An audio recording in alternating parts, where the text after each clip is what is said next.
David Leslie, welcome to Pop Preservation Society. Thank you, Victor. It's a pleasure to be aboard.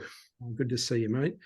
And so you've got an interesting career, and you've been in the public eye for quite some time. Obviously, most famously since the early '90s as founding member and lead guitarist with the Baby Animals, and currently you've got quite a number of projects and bands on the go, including, of course, Baby Animals. You've got Truck, Raw Brit, and a few others, including I must disclose it here that the Songs of Elvis Costello show, which you're involved in, and so that's quite a hubbub of activity there.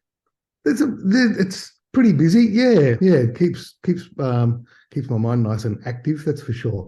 I'm excited about playing the Elvis Costello tribute with you guys because I'm playing bass. Yes, so I'm sort of renowned as a bass player, but I've always been a massive fan of that music, and in particular Bruce Thomas's bass playing. So we'll get into that. That's exciting. Yeah, and so where did your musical interest begin, and what bands did you play in before Baby Animals? I mean, I think you were telling me offline that you played some quite big venues as well too prior to joining the Baby Animals, so you'd had quite a bit of experience probably in the studio as well. We did a couple of recordings. Yeah, I was basically playing in cover bands in and around Sydney in the mid to late 80s. Yeah. One in particular was a band called Swing Shift, which we did a Cold Chisel tribute. Yeah. Because we're in myself and the singer of this band were in an original, and we just couldn't get arrested. We just couldn't get any gigs, and decided it's time to kill the sacred cow and do a Cold Chisel tribute in all different keys, because the singer's register wasn't quite as high as Jimmy Barnes's. So everything was like a couple of tones back. So that was it presented its own kind of challenge to try and make it, as authentic as possible. Yes. I mean, the selection of songs we had were pretty amazing, and it got to be pretty busy, that band. We ended up with, we had our own PA, we had our own road crew. We were Sydney-based. We'd come down to Melbourne to do, a week of shows. The crew would drive down. We'd fly down like rock stars, And you told me you were even doing you did a show at the Palais. Is that right? Or the Palais. The Palace. The Palace. Oh, the Palace, which is next door to the Palais. I mean, I played the Palace, Weezer. I've seen so many bands there. Garbage. It's quite a good venue. That's no longer a great venue. Yeah. We did a couple of Saturday nights at the Palace. It was like 800 people there, which was good. Yeah, that's great. I mean, I realized at the time that as much as it was a great lesson in how to play guitar, trying to emulate Ian Moss, I didn't want to. I was still looking. I'm still studying the form guide. You know what I mean? Thinking of how I can kind of jump to leapfrog, go and do the next step. Yeah. Sort of. So I was, what do we call it? I was industry aware. I was aware of who was the moving and shaking and who's managing who and that sort of thing. And so I started to kind of mix in those circles. I went for an audition with Rose Tattoo, actually. Oh wow! For their Beats of a Single Drum, they were about to do a ZZ Top Support national tour, and they'd had suddenly out the neighbours angry song and the Beats of a Single Drum record. So I knew that was happening. So someone encouraged me to go and audition. Yeah. And I wasn't particularly confident because I had a blonde mullet and no tattoos, so I didn't exactly fit the suit. I was like, it stood out like crazy. Yeah. But I went and had a play, and it was great. It was the loudest thing I'd ever played that thus far. They were just playing to that over there, that Marshall, and dimed it up. It was great fun. Yeah. The bass player at the time was this guy, Andy Sishon, who was engaged to John Woodruff's personal assistant. And so myself and Andy struck up a rapport, became really good mates. Yeah. And so when Woodruff signed Suzi and wanted to put something together, they said, why don't you give old blonde mullet a go? And so I went along and had a play with Suze, and she's been trying to shake me ever since. It was like September. Oh, that was mid '89. That was, yeah. Yeah. The peak of mullet season, wasn't it? It was mullet season.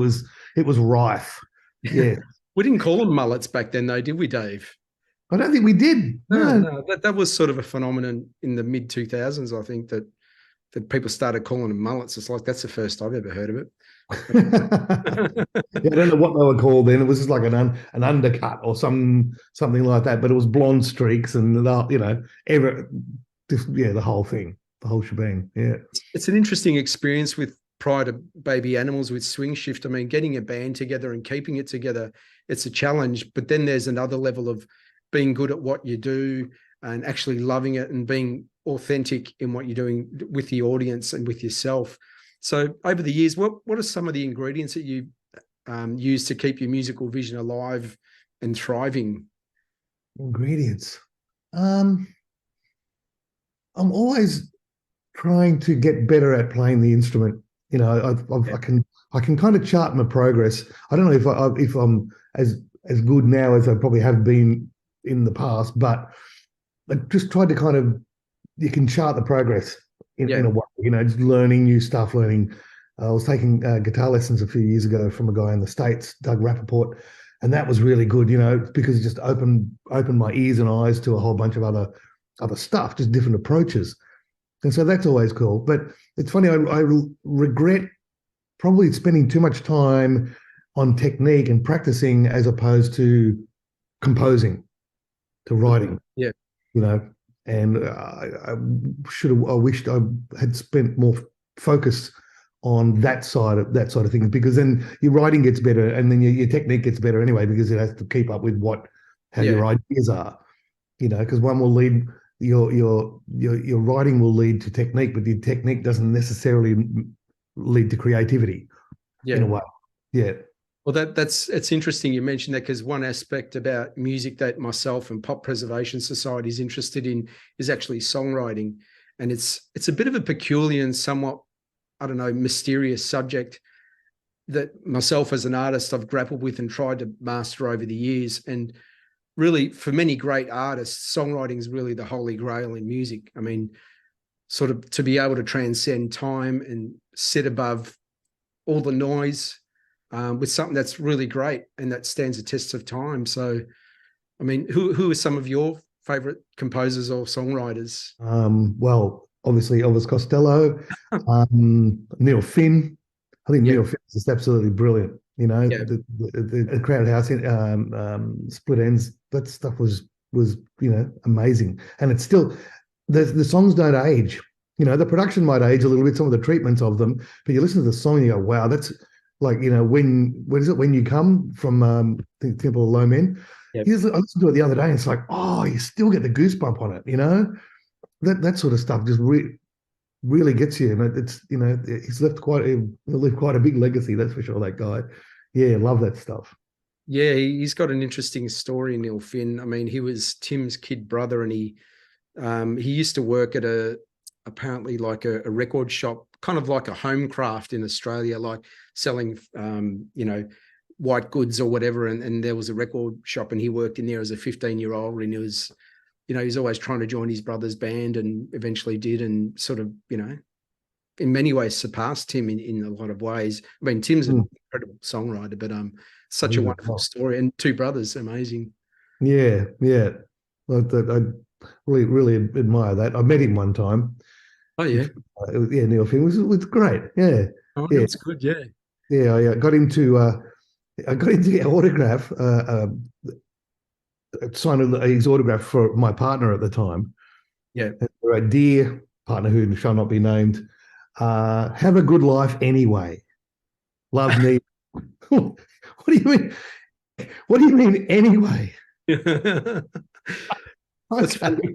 I met Neil Finn once. It was in, I think it was in Paran at the Continental Club, and I think his brother Tim was playing with Ash Naylor. And I think, I can't remember if Archie Roach played with him or something. And he was just in the front row at the start, sort of standing up, just watching. I think it was Archie Roach at the time. And I went up to him, and I'm like this. I was working in a record shop at the time, and I said, "Oh, Tim, Neil, I didn't say Tim, but I said, Neil, it's so nice, so great to meet you. I really like your stuff." He goes, "Gee, thanks very much." And that was it. You know, what do you say to your hero? What do you say? Yeah. You probably would have written the same thing as what you'd gotten if I had the chance to get an autograph. So you were, and you're still quite involved as one of the main co-writers in Baby Animals. Would that be fair to say? You've written quite a number of songs with them, with Suze and the boys. Yeah, good. Well, back in the early days when it was our full-time job, we would play and get together every day. That's what when the momentum started to go, management basically said, "Well, you treat this like a 9 to 5 now. Yeah, get together every day. It's either at someone's house, banging through ideas, yeah, or a rehearsal room, jamming, and we'd spent so much time in rehearsal, like hours and hours and hours jamming on stuff, and eventually something will stick. That's a sort of the luxury that we can't be afforded at the moment for our band. Everyone's busy doing their own things in their separate states. Yes. But, but I managed to get a few good ideas away. We were definitely not the most prolific band in the world. 3 albums over 30 years. But, we've got a few away, which is good, and we're still, luckily we can still kind of trade on that, which is good. Yeah.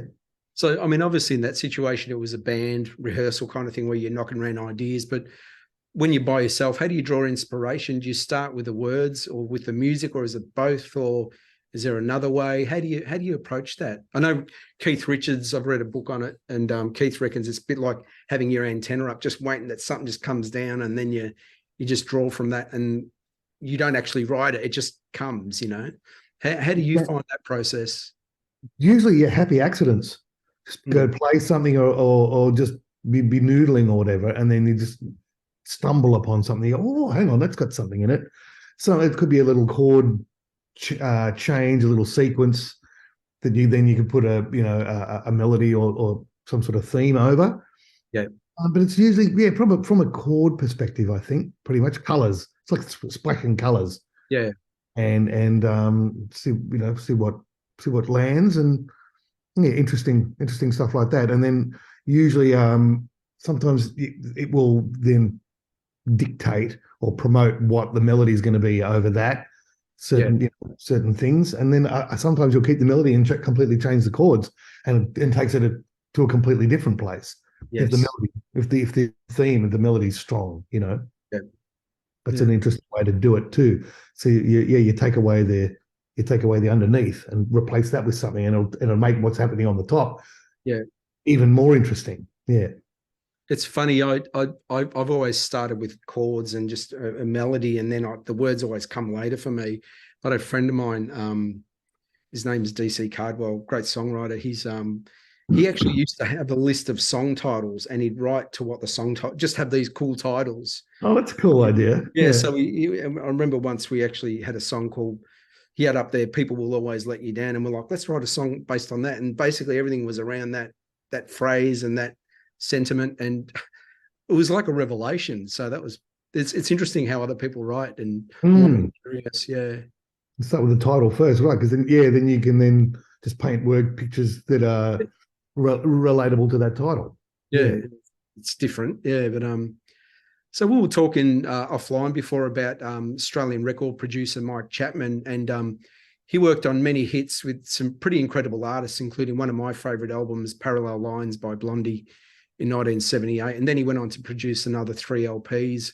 He did the Nax album, My Sharona, that's him, Sons of Beaches, Australian Crawl.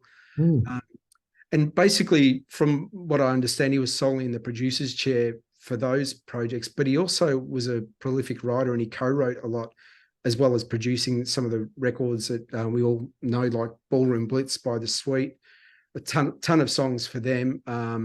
Suzi Quatro, Smokey. He wrote or co-wrote The Best and Better Be Good to Me by Tina Turner. Love is a Battlefield, Pat Benatar. I mean, Mickey by Tony Basil. I mean, it's insane what the guy's done. Like, Heart and Soul, Huey Lewis. Oh yeah, you did Huey Lewis too. Yeah. He's got some hits away, all right. That's for sure. Yeah. So I mean, you guys worked with him on the Baby Animals self-titled, the first album. Can you tell me a bit about that experience? Well, that was a great experience, because we went to New York first for 10 days before we even started recording. I met Mike and set up in this rehearsal room and basically went into boot camp. Yep. Start, do the intro. All right, what's this one called? Okay, cool. Okay, well, how does this one start? So do the intro. Okay, well then stop. Okay, what happens next? Well, it's the first verse. Okay, we play the intro into the verse and we'd stop that. So and then just deconstruct. That was a really good process. And yeah, he did some amazing suggestions like that one in Early Warning, that too young to know, too well to listen, was always just the tag before we did the chorus.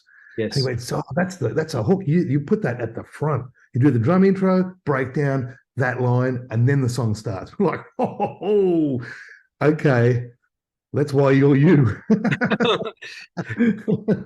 That's insane. And that sort of thing, Also, like, even when we weren't sure about how to treat a particular part or song, he'd go, we'd play Never Mind the Bollocks or something like that, like loud in the speakers after dinner one night.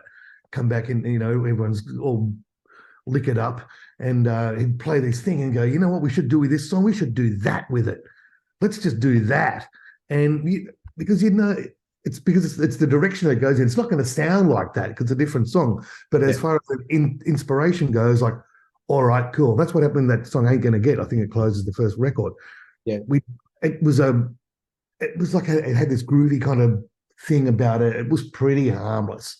You ain't gonna get no love tonight. And then he put on Pretty Vacant. Yeah. Let's just do that to it. Frank went in and did the drum thing, and then away it went, and we sped it up and we just played it like a punk band would.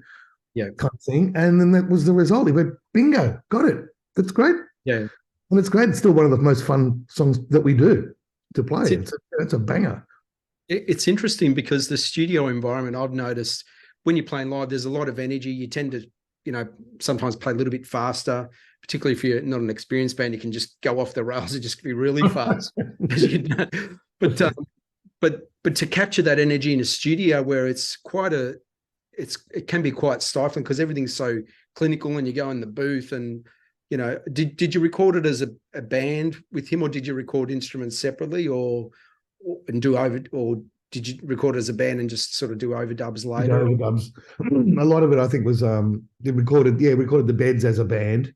Yes. And then depending on if the scratch parts were worth keeping, then we'd keep them.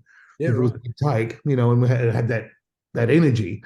Otherwise you'd go in and just record to the bed and sit in the control room. But then the control room was like, because he wanted the vibe, the control room was always on the big speakers, and it was always like wound up. Like we tracked really loud. It was a loud record, man. Yeah, it was. But before I made it into control room, that's right. I just remembered this when we'd do a couple of overdubs. He wanted me to sit near the amp as well, so that the guitar would talk to the amp. The amp was like a JCM 800 was really loud, but it was there, so it was blaring past me, and I'd do my part, and I'd look in the control room, and he'd be like, "Oh, just wait on him. Just wait a second." So I'm sitting in the thing, and he's like, and the people, it drives you nuts, man. When you don't know because there's no talk back on, so you don't know what they're saying about you or what. Yeah. Come on, all right. Well, are we going again? Is it shit? Is it like, is it really bad? It starts to mess with your head. Yeah. So I'd sit and do a really wrong chord or something like that to get his attention. Go, yeah, won't be a minute. So I get so frustrated sometimes. I put the guitar down. I walk out of the thing, walk through the double doors into the control room, and he'd go, "We'll go again." All right. So I go back out again, do it, go again, and then the same thing would happen. And it happened day after day with these electric guitar parts. Until one night we went out. I was at the end of the week. We went out to this local bar. I said, "Man, you're torturing me. What are you doing?" Yeah. Every time I come, because sometimes he'd make you wait for 5-10 minutes, and he'd be some story, because a lot of stories, this guy, man. He's done a lot of stuff. Yes. Telling some sort of story and be like, oh, what are we doing? Come back, yeah, same thing. No, go again. And I said, why do you do that? Why do you do that? Because it used to make me angry. I got really frustrated. He's looked at me, he goes, because you play better when you're angry. That was it. Like, really? Wow.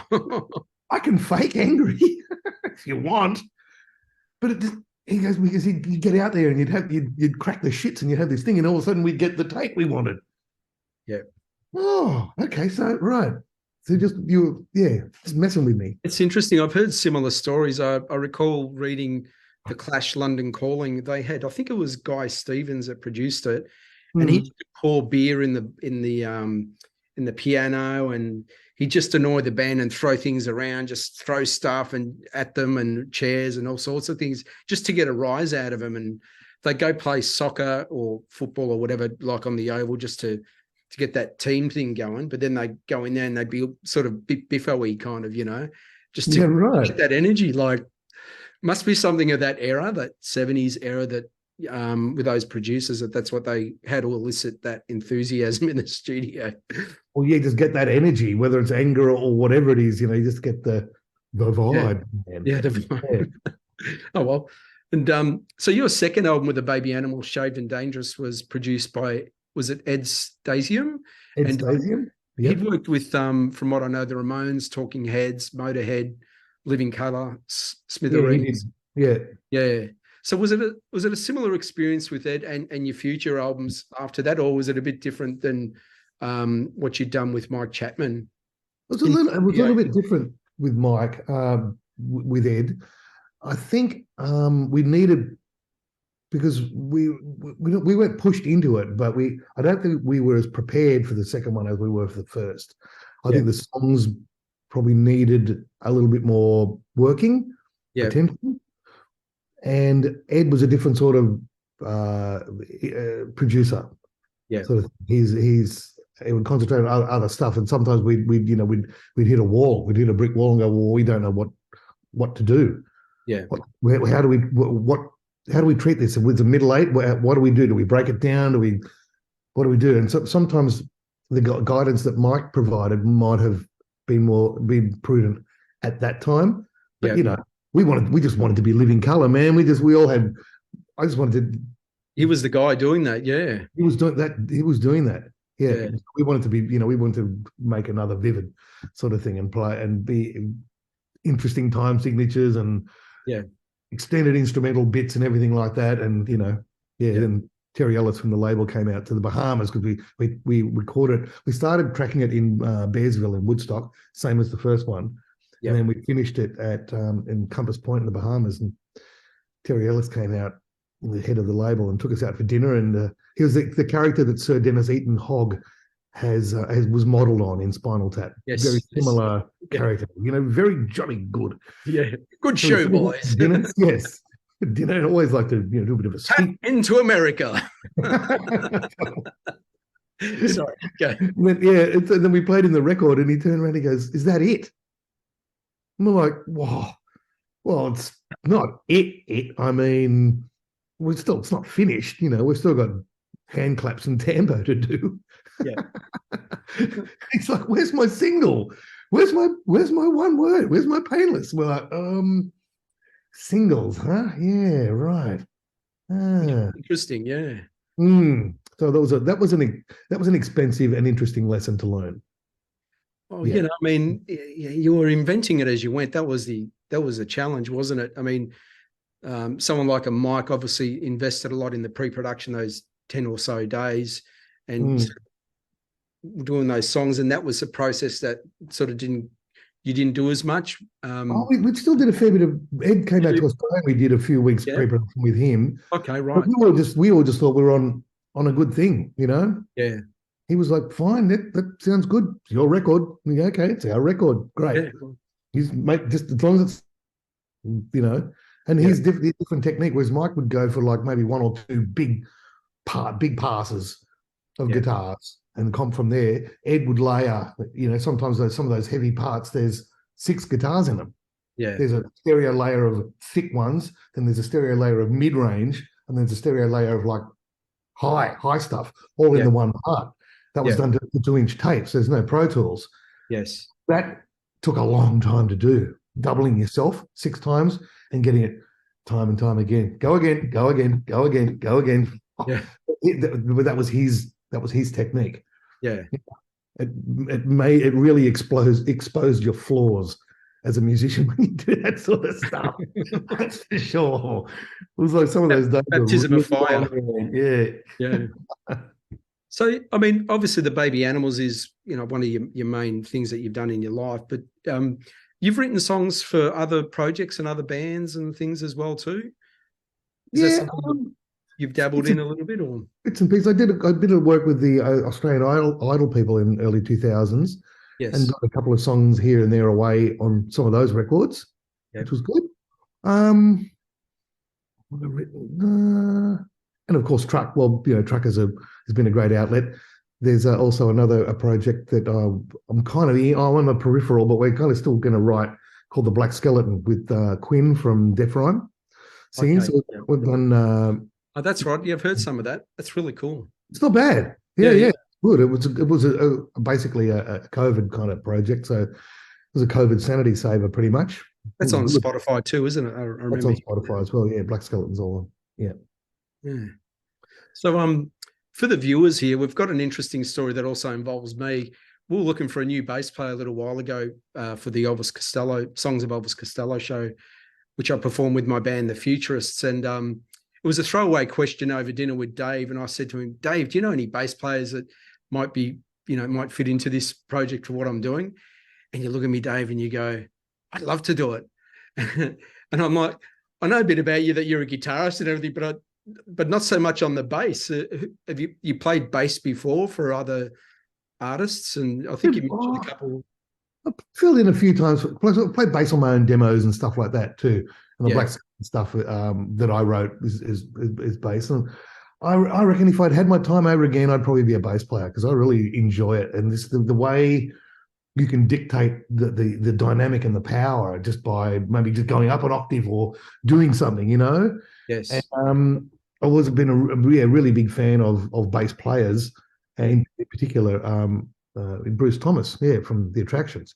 Yeah. But when you posed that question, I'm like, really? Because when we went and saw you guys that few weeks before, yes, with the band, I'm sitting in the crowd going, God, I'd love to play bass in this band. And then lo and behold, a couple of weeks later, we were talking about it. I'm like, yeah, I'll have a crack at that. It's been learning curve, because I don't want to have to read it. I want to be able to learn it, play it. And it's a learning curve, but it's the parts are amazing. It's been a really good music lesson, actually. Yeah. It's we were talking that night as well. I was fascinated that you told me you're into Elvis Costello and The Attractions there, or Elvis's second album, This Year's Model, from 1978, but you got into it in 1979, I believe. Were you in high school then? Is that? Yeah, year 9, 79. Yeah. And you mentioned Bruce Thomas, who was Elvis Costello's main bass player over the years. His sort of most popular records, I suppose. Are you a fan of Bruce? You mentioned you like him. What do you like about his playing? And familiar with his work through those records. Yeah. But I just think the parts are really interesting. I like interesting bass players. One of my favorites is Robert DeLeo from Stone Temple Pilots, because he plays. He's always moving. The guy always playing, always value added. It's not competing with any other instrument. It's not trying to take attention away from what's happening vocally or any other thing. But the way he plays and the notes he chooses are just really interesting. I mean, I'm a massive Police fan too, so and Matt Finish, Rick Grossman's one of my mates.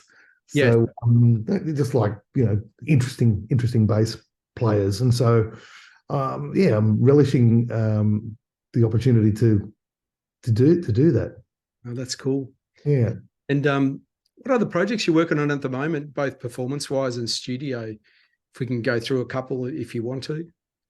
I've got this little rock band called Truck, which we're original, and it's 70s based rock, guitar, bass, drums, keyboard, vocals, 5-piece. If it was not in 74, we'd be bang on the money, I reckon. Which is, which is good, because if you're not trying to set any sort of trend, if you're that far behind the times, it doesn't really matter when you release your stuff. It's sort of like you're 5 decades out, but that's all right. What it is. Yeah. It doesn't matter. It's a timeless music, isn't it? That era was very exciting in pop music. Pop music was rock and roll. All rock derivative type stuff. From the 60s, 50s, 60s. That's on our sleeves as far as what our influences are. It's very faces like Rod Stewart era, Stones, bit of Black Crows. It's that sort of stuff. Yeah. And we finished an album with a guy called Nick DiDia up in Lennox Head. Yep. Which was a fantastic experience. Nick has worked with Stone Temple Pilots, obviously Powderfinger. Did a lot of. He's from New Jersey originally and lives out here now. Yeah. Worked with Springsteen, STP. Yeah, we put a lot of good stuff, man. Is it this? I'm not sure if it's a studio you went to. Was it his studio? Is that the one with Bernard Fanning that they started together, or that's the one? That's the one. This facility, they've just finished it. Okay, yeah, a place called Brooklet, in the hinterland. And it was great, man. It was such a great 2 weeks. It was really cool. Yeah, we got a lot of work done, and then we'd have a Pro Tools at home back at the house, because we've got an Airbnb. And so when we finished work for the day, because Nick, he's a family man, he doesn't want to start chasing yourself around the clock, start working till midnight and then sleeping in and then having to go till 2 because you've got to make up that sort of thing. It's like 6, 7 o'clock, we're done. So we'd take the hard drive and head down the hill and then do BVs and hand claps and whatever at the house. Back there, so another little thing, and then they put that on the hard drive, take it back up the hill the next morning. He'd load it in, so we just kept the momentum going, kept the ball rolling, and it was a really fun experience to do. Because we'd have some dinner, and the wine had come out, and it was funny. I mean, a lot of it we couldn't use, but the fun. There was some great moments. Yeah, it was good. Oh, that's awesome. And so when's obviously you're still in post-production on that, the sort of mixing and just on that one. When's that one due to come out? Later this year or early next year, do you think? Or probably later this year. When it warms up a little bit, we'll probably just drop a single, drop a series of singles from it, and then release the whole thing. We tracked 14 songs all up, so depending on how they all sound, will dictate what sort of flavor we've got a little bit of room to move as far as compiling the album. Yeah. And you're also playing Raw Brit as well, who I went and saw the other night at Lucky 13 Garage. That was a great gig. That was old school, like 3 or 4 sets, where you. Oh man, it was 350s. Yeah, it was literally, it's like the mob saying, "Tonight, kid, you're playing 4 sets, 5 sets." It was a bit like that, I'm not saying that they're the mob. I'm just saying that it was kind of that old school thing, where, it was cool. Yeah, I was toast at the end of that. Yeah, it was wow. It was a long night, but they're all really good songs. That's a tough gig too, because each one of these songs has got characteristic parts in it. Like there's signature parts that you can't not play. Of some of these old songs. It's like, especially some solos. All Right Now, for instance, you got to play the Paul Kossoff solo. You can't go in there and blow your own thing, man. It's just it won't be it. Yeah. People go, what? Like, yeah, and like you think you could do a better solo than that. Yeah, so learn that one. That's the one. That's the solo that belongs to that song. So it's stuff like that. So it's a bit of a learn. Sometimes I'll blow other bits, but generally there's signature bits on that. And that's a good band too. Mick Peeling, Peter Maslin, and John Favaro from Boom Crash Opera, and myself. It's great fun. Yeah. Mick Peeling was in the Stars band. Yeah. Yep, still is. Yep. He's still playing, isn't he? Played the memo the other night. Yeah. Yeah, he looks great. He looks unreal. Yeah. He's still got that. He's got an amazing voice. Normally when you get a little bit, long in the tooth, longer in the tooth. I'm not saying he's old or anything like that, but he's got a fantastic voice. Yeah. To play that whole night, it was just like, wow. Because I sing gigs, and it can be tough. Yeah. Yeah, it was a long night, that one, but it was good. It was good fun. Yeah, that's good. McAllister's are still there, I'm still Still got warm the up from that one. Yeah. So apart from the Baby Animals, I mean, we're talking about you, Dave, tonight. Who else have you worked with in the industry? Like, because I know you obviously got the Baby Animals and you got these other projects. You mentioned Idol over the years, but I recall you told me you actually played bass for Suzi Quatro once or something, and you do stuff here and there as well, like you're sort of the go-to guy in the industry. Is that a fair statement? Yeah, from time to time. I was busy for a while there. Yeah, because I played on and off with Richard Clapton for a few years. Did a stint with Jimmy Barnes for quite a while, like the late 90s, early 2000s. Yeah. All interesting, But recorded with James Blundell. Did some Ross Wilson demos, just all different sorts of stuff, which is great. It always kind of it stretches you in different ways. It challenges you in different ways. Yeah. But yeah, I couldn't say, don't say no. Yeah, so, that's fair enough. Yeah. On everything. Before I moved to Melbourne, I was doing quite a lot of advertising work, jingle work. Yeah. Which was good. When it happened, it was quite lucrative, and that involved doing sound-alikes. Like you'd get a track and they go, well, we want you to kind of not duplicate that, but replicate it. Yeah. But not so close that we're going to get sued by whoever wrote it. So it's one of those. It's a bit, it's a bit dodgy. Yeah. That was interesting because another set of challenges. You've got to get your point across in like a 30-second or a 45 or a minute, for instance. Do 3 different kind of versions of it, and sometimes the client will be in the room, and it'll be a Friday afternoon, and they've had lunch, and they've been drinking beer in the room, and the client, you can just see them look, and they're thinking, what's missing from this? My input. And so, you'd end up, that sounds good, but can you make it a little more yellow? Can you make it sound a little, and you think, like trebly, that yellow? Like that's yellow enough? And then you'd have to jump through all these hoops. Oh, well, what about if Hendrix had played it? What would he do? Well, Hendrix wouldn't have played this. But if he did, then it would be like this. Oh, no, that's not working. No. And it could have been the perfect opportunity today for you to grab your guitar and smash it and light it up. Exactly. And go, what Hendrix would have done. Yeah. That's lunch. Yeah.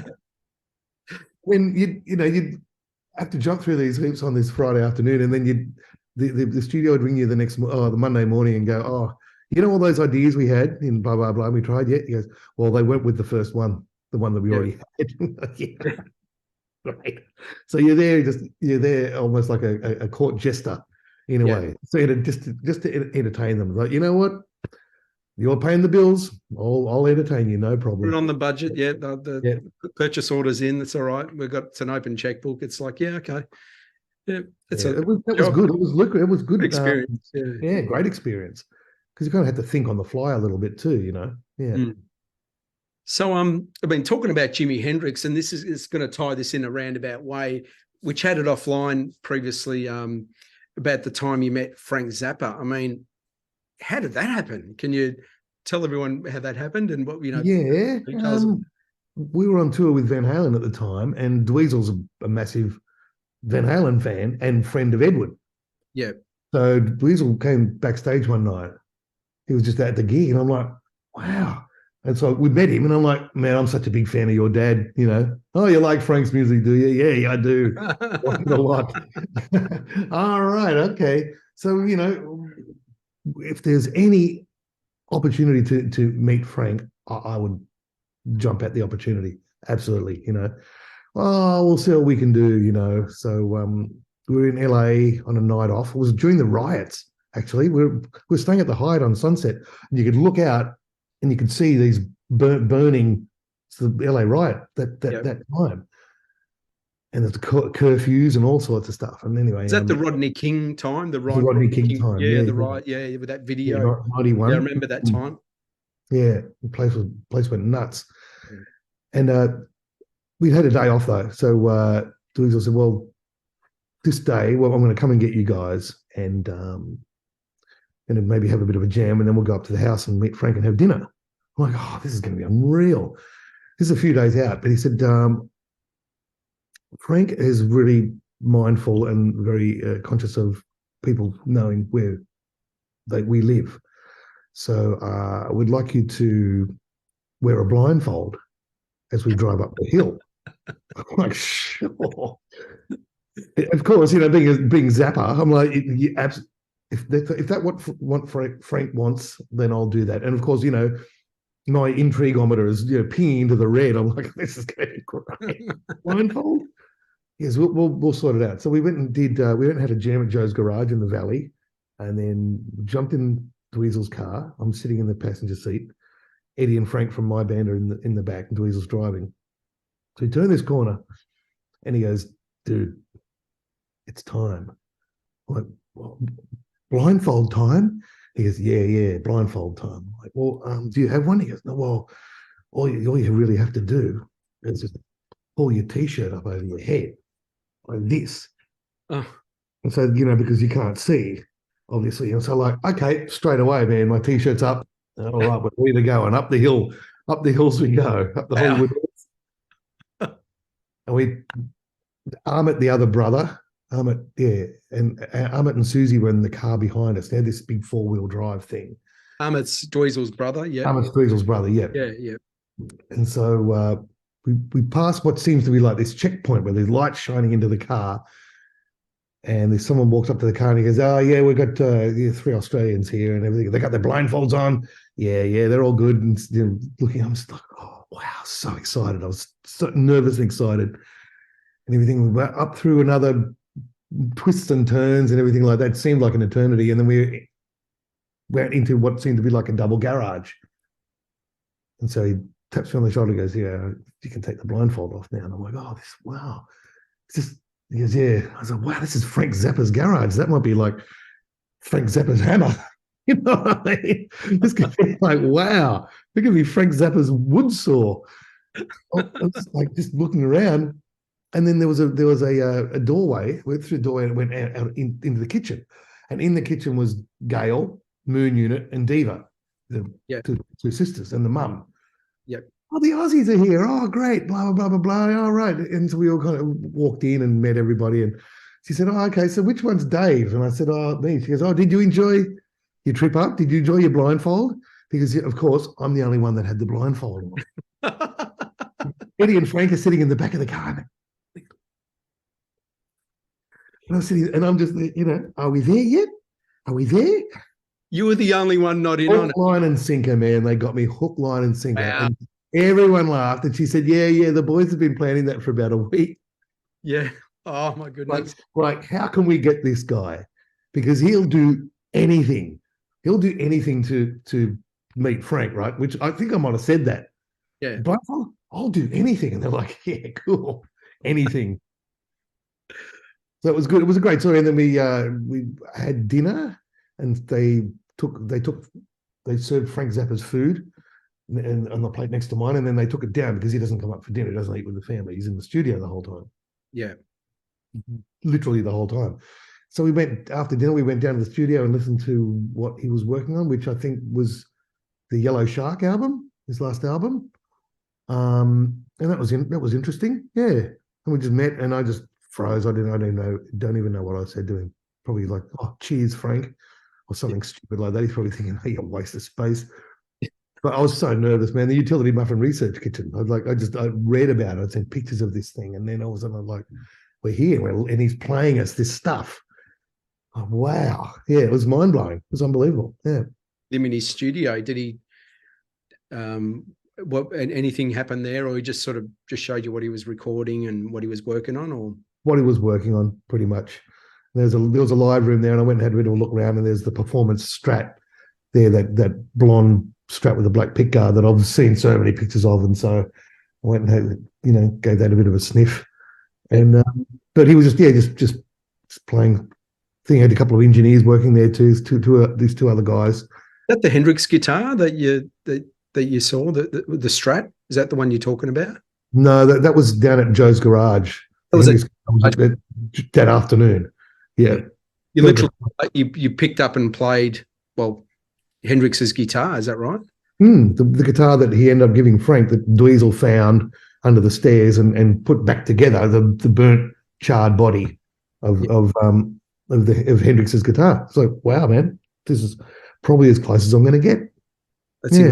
Yeah, it was great. I spent probably 3 hours playing that thing. It's like, wow, man. So Hendrix played this guitar. Yeah, it was good. That was a pretty big day. It was a great day. I was very excited when I got back. Some of the guys like Dweezil and all that, you keep in touch with them? Or do they come? Well, they probably don't come here much, if at all. But I think he's still pretty active, Dweezil. I think he is. Yeah. I mean, I'd go and see if the Zappa comes back down. Definitely go there. Yeah. No, probably remember me. Yeah. And what was it like touring with Van Halen and Bryan Adams as well? Because that was around. Oh, that was that era. That was that era. Yeah. Bryan Adams was the first major tour that we'd done. We went through Europe with him in the freezing cold, doing like arenas and ice hockey rinks and stuff like that in Helsinki and Stockholm and all through Germany, and played Wembley Arena 3 times. Not the stadium, but the arena. Probably just say people, we played Wembley, and just leave it at that. But that was great. That was really good. I met Mick Ronson at one of those gigs. He was at Wembley. So he was hanging around backstage. So that was pretty legendary. But there was, we were really well treated. They thought we were pretty funny. We'd get a bit wacky, and the crazy Aussies are here, and they just really liked us. And we'd get sound checks whenever we possibly could, Yeah. In the Van Halen tour, we did over 60 gigs with them. And when they'd sound check, we'd just sit down the front and yell out requests, stuff that they wouldn't play in the set, play Unchained. And they're like, yeah, all right. They hit through it. You know what? Yeah. Yeah, and we'd get up with them, or they got up with us. I think the last night of that whole run, during our set, Mikey and Ed got up and did Highway Star in our set. Okay. Yeah, Mikey sang it, and myself and Ed did the Julie kind of lead bits and stuff like that. It's fantastic. We didn't rehearse how to end it, but I think it was a bit of a train wreck at the end. But yeah, we were really well treated. We were really well looked after. It was great. Yeah, that's fantastic. Yeah, they're not threatened by us. You know what I mean? Why would they need to give us a bum deal? It's like, exactly. Yeah. You might up and make you feel good, and goodwill. Yeah, absolutely. So, it's sort of changing the subject a little bit. What are you listening to? Much new stuff at the moment, music wise? You tuning into anything?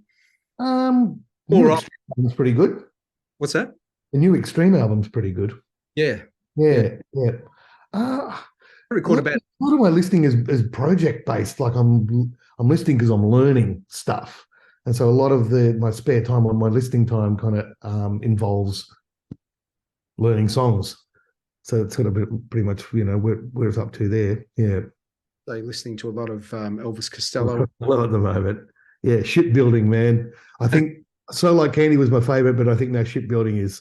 How good's Shipbuilding, right? Oh, it's brilliant! What a brilliant piece of work. Yeah, it's and just interesting bass lines and just interesting colors and chords and things like that. Really well played, really subtle. I like how how some of that stuff that we do is you can almost hear a pin drop in it. You got to be really careful of where you put it because it's subtle, it's exposed, it's vulnerable. Yeah.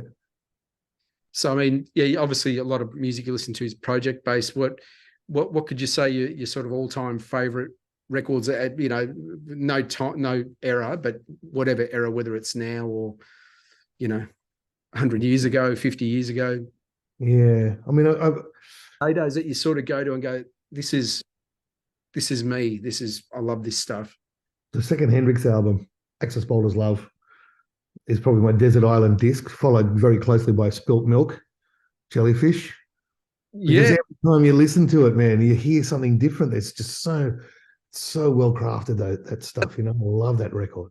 And people wouldn't know, but we sort of met at a friend of ours music venue, Jimmy Hornet, and we used to knock about there when Anthea Palmer, who runs the place, she used to close it at a certain time, and then we'd hang out and have drinks, and we'd basically be DJs on the sound system, me and you and whoever was there. We were taking it turns, and you're putting on stuff, and I'm like, "You're into that?" And I put on Jellyfish, and you go, "Jellyfish, you're into that?" I'm like, I couldn't believe there was this other side of Dave Leslie that I didn't know.